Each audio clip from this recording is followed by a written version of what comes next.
Sim, ouvir um pensamento significa que você está consciente não só do pensamento, mas também de você mesmo, como uma testemunha daquele pensamento. Isso acontece porque uma nova dimensão da consciência acabou de surgir. Quando você ouve o pensamento, sente uma presença consciente, que é o seu eu interior mais profundo, por trás ou por baixo do pensamento. O pensamento, então, perde o poder que exerce sobre você e se afasta rapidamente, porque a mente não está mais recebendo a energia gerada pela sua identificação com ela. Esse é o começo do fim do pensamento involuntário e compulsivo. Quando o pensamento se afasta, percebemos uma interrupção no fluxo mental, um espaço de mente vazia. No início, esses espaços são curtos, talvez de apenas alguns segundos, mas aos poucos se tornam mais longos. Quando esses espaços acontecem, sentimos uma certa serenidade e paz interior. Esse é o começo do estado natural de unidade com o ser, que normalmente é encoberto pela mente. Com a prática, a sensação de paz e serenidade vai se intensificar. Na verdade, essa intensidade não tem fim. Você também vai sentir brotar lá de dentro uma sutil emanação de alegria, que é a alegria do ser.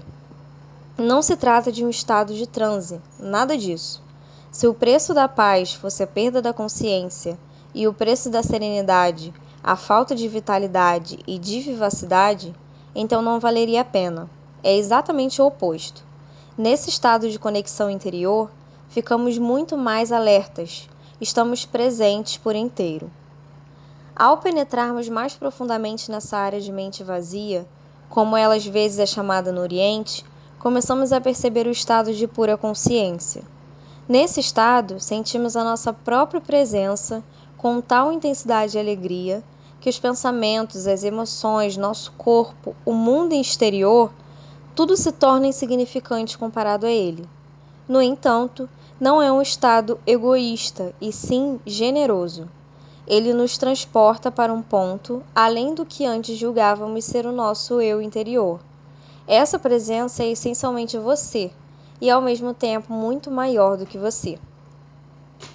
Em vez de observar o pensador, podemos também criar um espaço no fluxo da mente, direcionando o foco da nossa atenção para o agora. Torne-se consciente do momento. Isso é profundamente gratificante de se fazer. Agindo assim, desviamos a consciência para longe da atividade da mente e criamos um espaço de mente vazia, em que ficamos extremamente alertas e conscientes, mas sem pensar. Essa é a essência da meditação. Na vida diária, é possível pôr isso em prática dando total atenção a qualquer atividade rotineira, normalmente considerada como apenas um meio para atingir um objetivo, de modo a transformá-la em um fim em si mesma. Por exemplo, todas as vezes que você subir ou descer as escadas em casa ou no trabalho, preste muita atenção a cada passo, a cada movimento, até mesmo a sua respiração. Esteja totalmente presente. Ou quando lavar as mãos, preste atenção a todas as sensações provocadas por essa atividade, como o som e o contato da água, o movimento das suas mãos, o cheiro do sabonete e assim por diante. Ou então, quando entrar em seu carro, pare por alguns segundos depois que fechar a porta e observe o fluxo da sua respiração. Tome consciência de um silencioso, mais poderoso sentido de presença. Para medir, sem errar, o seu sucesso nessa prática, verifique o grau de paz dentro de você. Portanto, o passo mais importante na caminhada em direção à iluminação é aprendermos a nos dissociar de nossas mentes. Todas as vezes que criamos um espaço no fluxo do pensamento, a luz da nossa consciência fica mais forte. Um dia você pode se surpreender sorrindo para a voz dentro da sua cabeça, como sorriria para as travessuras de uma criança. Isso significa que você não está mais levando tão a sério o que vai pela mente, pois o seu eu interior não depende dela. Iluminação, elevando-se acima do pensamento. O pensamento não é indispensável para sobrevivermos neste mundo? Nossa mente é um instrumento, uma ferramenta. Está ali para ser usada em uma tarefa específica e depois ser deixada de lado. Sendo assim, eu poderia afirmar que 80% a 90% dos pensamentos não só são repetitivos e inúteis, mas por conta de uma natureza frequentemente negativa, são também nocivos. Observe sua mente e verificará como isso é verdade. Essa atitude causa uma perda significativa de energia vital. Esse tipo de pensamento compulsivo é, na verdade, um vício. O que caracteriza um vício? Simplesmente não termos mais a opção de parar.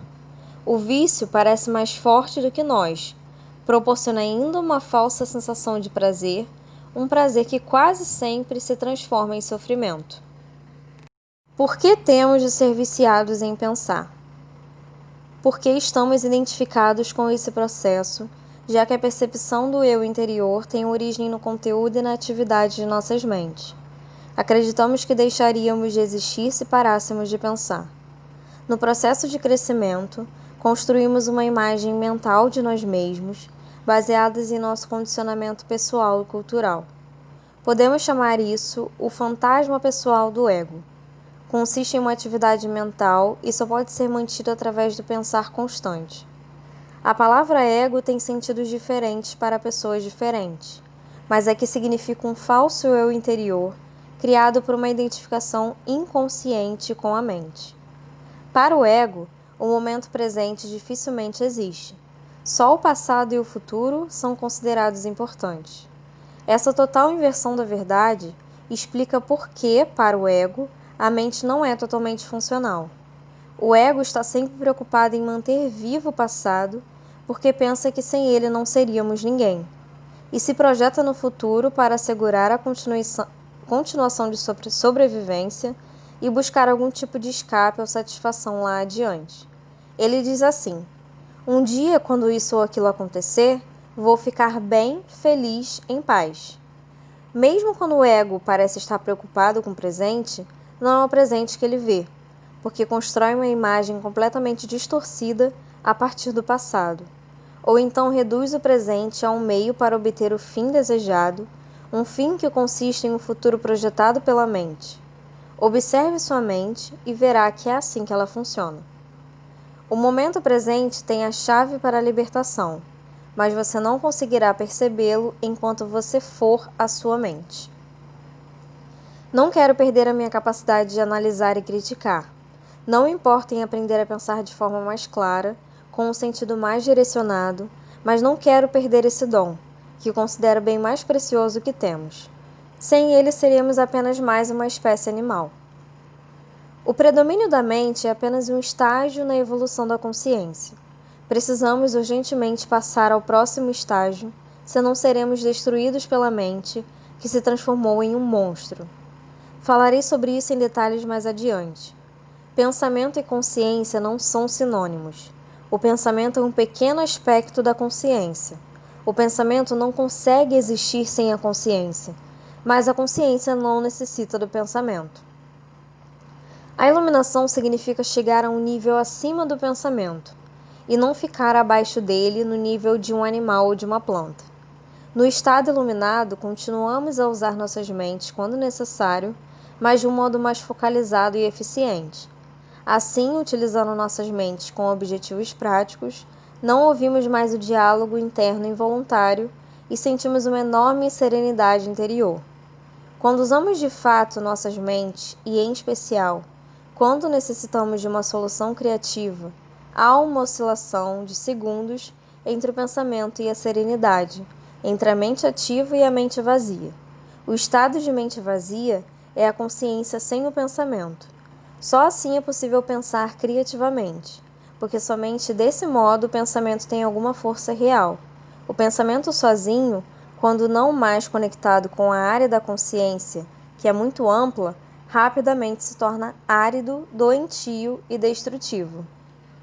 A mente é, em essência, uma máquina de sobrevivência. Ela executa muitas coisas boas quando, por exemplo, ataca outras mentes e se defende delas, coleta, armazena e analisa uma informação, mas não é nada criativa. Todo artista verdadeiro, quer tenha ou não consciência disso, cria a partir de um lugar de mente vazia que se origina de uma serenidade interior. A mente, então, dá forma ao impulso criativo ou insight. Até mesmo os grandes cientistas têm relato que as suas descobertas mais originais aconteceram em um momento de serenidade mental.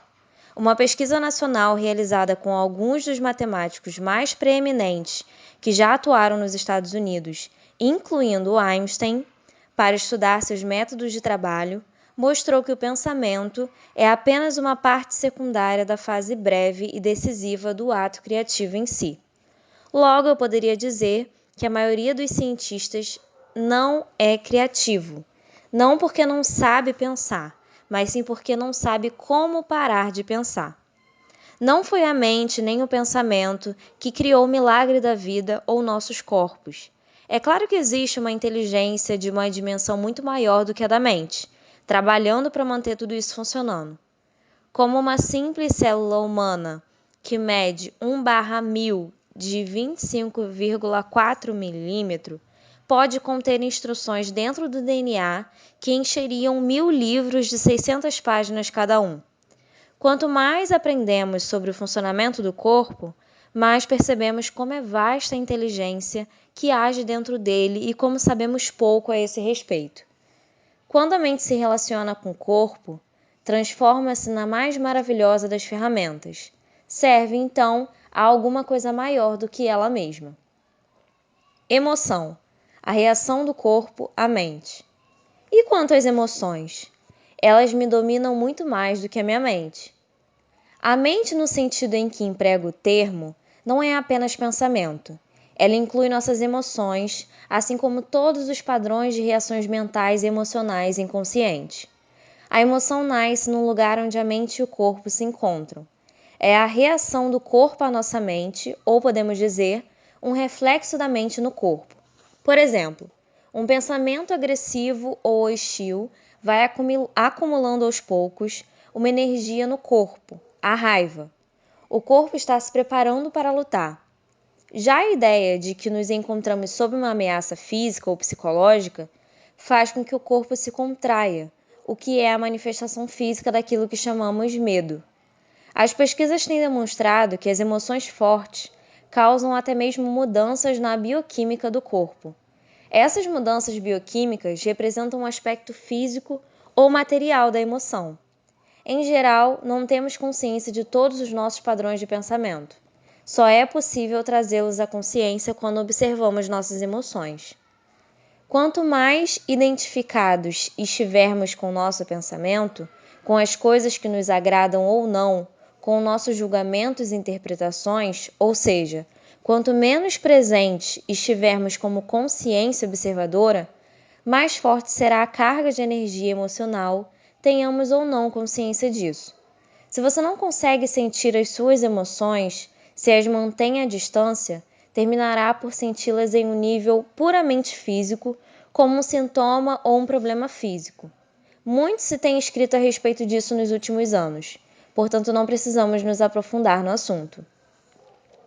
É possível que um forte padrão emocional inconsciente venha se manifestar como um acontecimento externo, algo que parece acontecer só com você. Por exemplo, tenho observado que as pessoas que guardam muita raiva dentro de si, mesmo sem ter consciência, sem falar sobre o assunto, são mais propensas a ser atacadas verbalmente ou até mesmo fisicamente por outras pessoas cheias de raiva.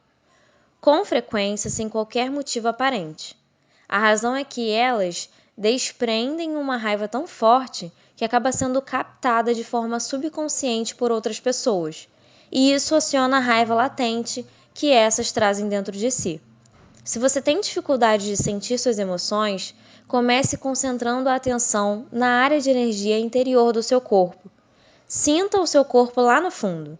Essa prática colocará você em um contato com as suas emoções. Aprofundarei o assunto mais adiante. Você diz que a emoção é o reflexo da mente no corpo, mas às vezes ocorre um conflito entre os dois quando a mente diz não e a emoção diz sim, ou vice-versa. Se quisermos conhecer mesmo a nossa mente, o corpo sempre nos dará um reflexo confiável. Portanto, observe a sua emoção, ou melhor, sinta em seu corpo. Se houver um aparente conflito entre os dois, a verdade estará na emoção e não no pensamento. Não a verdade definitiva sobre quem você é, mas a verdade relativa ao estado da sua mente naquele momento. É bastante comum ocorrerem conflitos entre os pensamentos superficiais e os processos mentais inconscientes. Mesmo que você ainda não seja capaz de trazer a sua atividade mental inconsciente para um estado de consciência sob a forma de pensamento, ela estará sempre refletida no seu corpo como uma emoção, e isso você pode passar a perceber. Observar uma emoção por esse ângulo é basicamente o mesmo que ouvir ou observar um pensamento, como descrevi anteriormente. A única diferença é que o pensamento está na sua cabeça, enquanto a emoção, por conter um forte componente físico, se manifesta em primeiro lugar no corpo. Você pode permitir que a emoção esteja ali, sem deixar que ela assuma o controle. Você não é mais a emoção. Você é o observador, a presença que observa. Ao praticar isso, tudo que está inconsciente será trazido à luz da sua consciência. Então, observar nossas emoções é tão importante quanto observar nossos pensamentos? Sim. Habitue-se a perguntar o que está acontecendo com você nesse exato momento. Essa questão lhe indicará a direção certa. Mas não analise, apenas observe. Concentre sua atenção dentro de você. Sinta a energia da emoção. Se não há emoção presente, concentre sua atenção mais fundo no campo da energia interna do seu corpo. Essa é a porta de entrada para o ser. Uma emoção em geral representa um padrão de pensamento amplificado e energizado.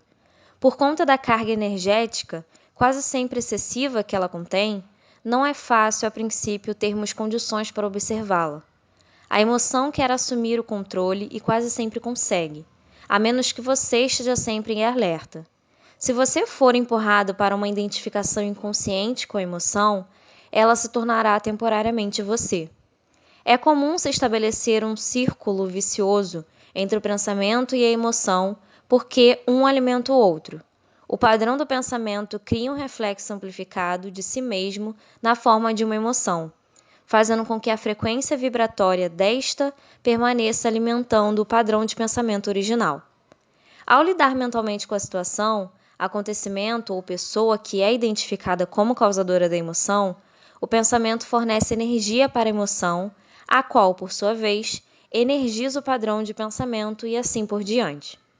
Basicamente, todas as emoções são modificações de uma emoção primitiva não diferenciada, cuja origem é a perda da percepção de quem somos por trás do nome da forma. É difícil encontrar um nome que descreva essa emoção primitiva. A palavra medo é muito próxima, mas além do sentido de ameaça permanente, ela pode ser entendida como um profundo sentimento de abandono e incompletude. Por isso, talvez seja melhor usar uma palavra que não se confunda tanto com aquela emoção básica e chamar isso simplesmente de sofrimento. Uma das principais tarefas da mente, uma das razões da sua atividade incessante, é a de combater ou eliminar o sofrimento emocional, embora ela invariavelmente só consiga encobri-lo por um tempo. De fato, quanto mais a mente tenta se livrar do sofrimento, mais ela aumenta. A mente nunca pode achar a solução, nem pode permitir que encontremos a solução, porque é ela mesma uma parte intrínseca do problema. Imagine um chefe de polícia tentando achar um incendiário, quando o incendiário é o próprio chefe de polícia. Não nos livraremos desse sofrimento enquanto não extrairmos o sentido de eu interior da identificação com a mente, ou seja, do ego.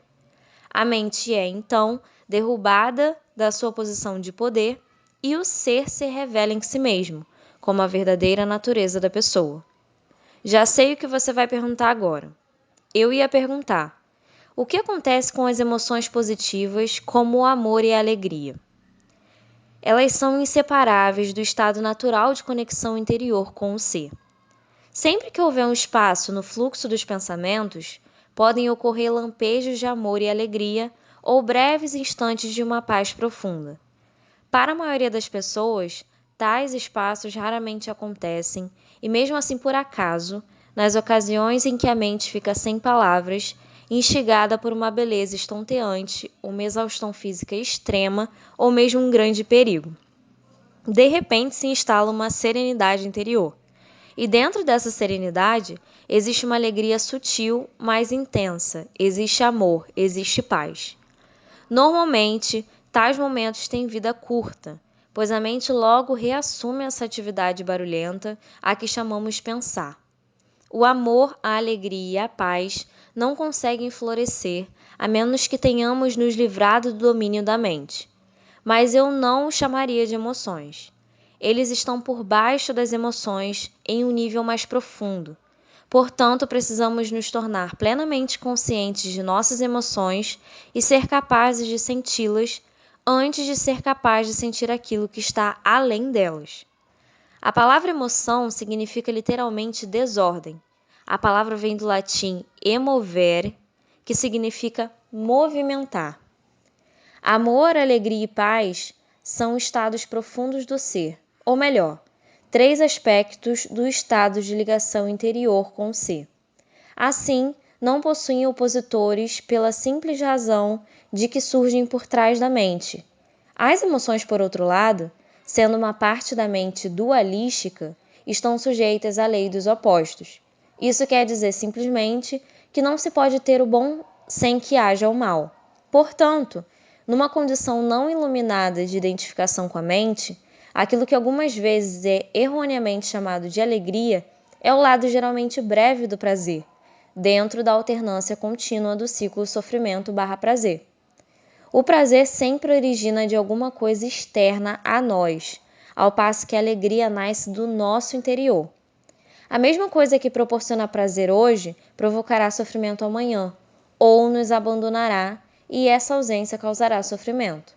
Do mesmo modo, o que se costuma chamar de amor pode ser prazeroso e excitante por um tempo, mas é um apego adicional, uma condição de necessidade extrema, que pode vir a se transformar no oposto em um piscar de olhos. Muitas relações amorosas, passada a euforia inicial, oscilam entre o amor e o ódio, a atração e a agressão. O amor verdadeiro não permite que você sofra. Como poderia?